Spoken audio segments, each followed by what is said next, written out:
ये मोदी जी का पोल है, फैंटेसी पोल है उनका।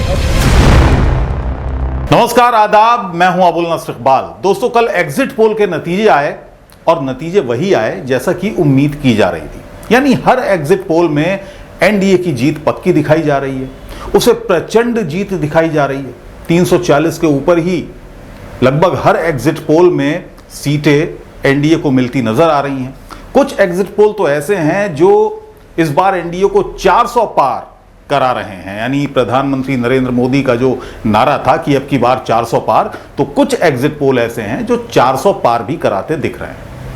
दरअसल दोस्तों, ये एग्जिट पोल का पूरा खेल एक तरह का माइंड गेम है जिसे कांग्रेस पार्टी अब शायद अच्छी तरह से समझ गई है।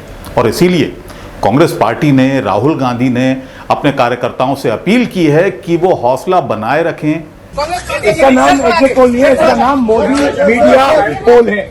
ये मोदी जी का पोल है, फैंटेसी पोल है उनका। सर, कितनी सीटें आ रही हैं आपके हिसाब से? सरकार बन रही है। सिद्धू मूसेवाला का सॉन्ग सुना आपने? 295।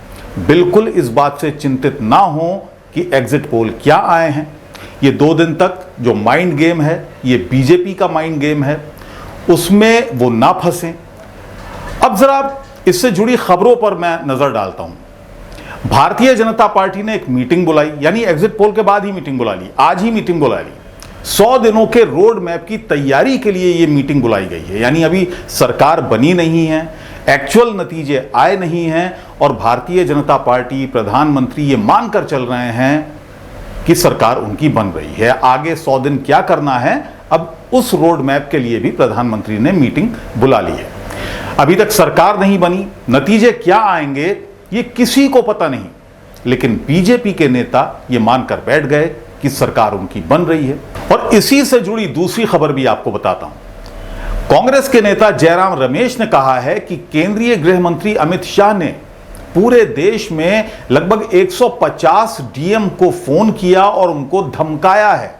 आप जरा ये ट्वीट देखिए जिसमें उन्होंने कहा है कि इस तरह से डीएम को फोन करना, क्योंकि डीएम जो होता है चुनावों का रिटर्निंग ऑफिसर भी होता है एक केंद्रीय गृह मंत्री का, बल्कि उन्होंने तो निवर्तमान लिखा है कि निवर्तमान गृह मंत्री का डीएम्स को फोन करना और उनको धमकाना बेशर्मी है। ऐसे में अमित शाह का सीधे डीएम को फोन करना एक तरह से गैर कानूनी है। और यह बात सही भी है, क्योंकि जब तक आचार संहिता लगी हुई है तब तक सारी प्रशासनिक शक्तियां इलेक्शन कमीशन के पास होती हैं। ऐसे में केंद्रीय गृह मंत्री का सीधा जिला कलेक्टरों को फोन करना बहुत सारे सवाल दोस्तों पैदा कर रहा है। और सबसे बड़ा सवाल यही है जो कांग्रेस के नेता उठा रहे हैं कि क्या काउंटिंग वाले दिन, यानी जिस दिन गिनती हो रही होगी वोटों की, क्या उस दिन भारतीय जनता पार्टी जिला प्रशासन के साथ मिलकर कोई धांधली कराएगी?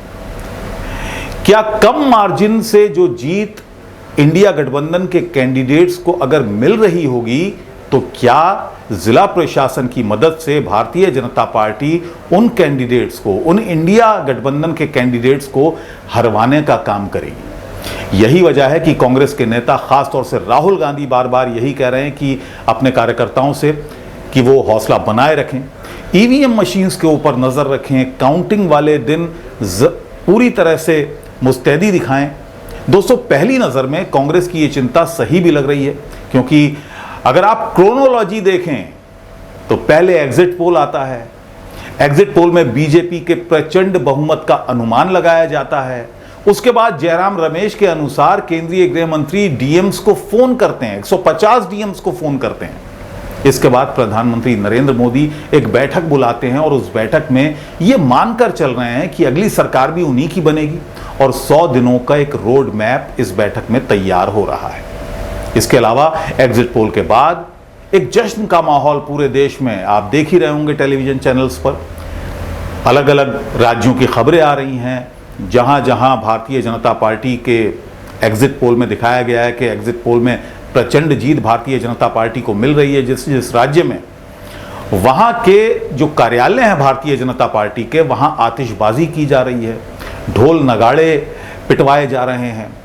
तो भारतीय जनता पार्टी ने एक ये माहौल बनाने की कोशिश की है कि जिससे पूरे देश को ये लगे कि हां, भारतीय जनता पार्टी को कोई रोकने वाला नहीं है।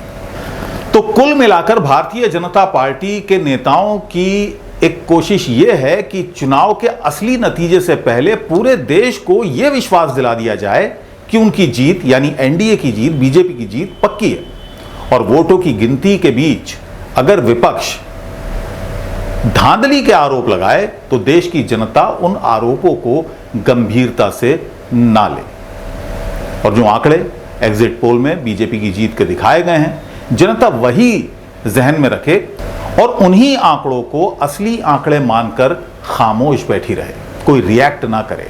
दोस्तों, भारतीय जनता पार्टी के नेताओं का अगर यही मंसूबा है, जो कि कांग्रेस पार्टी की सबसे बड़ी चिंता है, तो ये देश के लिए खतरनाक है, देश के लोकतंत्र के लिए खतरनाक है और देश की जनता यानी आपके और हमारे लिए बेहद खतरनाक होने वाला है। नमस्कार।